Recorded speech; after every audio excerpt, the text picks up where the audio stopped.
స్వామి శరణం స్వామి.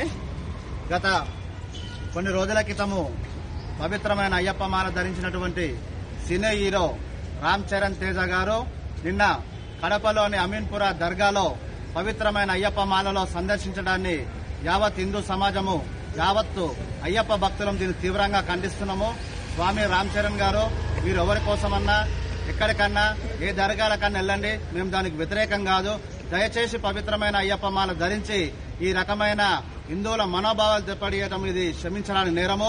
ఈ యొక్క రామ్ చరణ్ తేజ గారికి మేము ఒకటే విజ్ఞప్తి చేస్తున్నాము. స్వామి, మీరు వెంటనే మీ యొక్క మాలను తీసివేసి ఆ యొక్క అయ్యప్ప స్వామిని దర్శించి నాకు తప్పైంది క్షమించమని కోరుకోవాలని చెప్పి విజ్ఞప్తి చేస్తున్నాము. అదేవిధంగా ఇష్టం వచ్చినట్టు దర్గాలను సమాధులను సందర్శించి మా యొక్క 18 మెట్లు 18 ఎత్తి దాన్ని అపవిత్రం చేయవద్దని చెప్పి తెలియజేస్తూ వెంటనే మీ యొక్క మాలను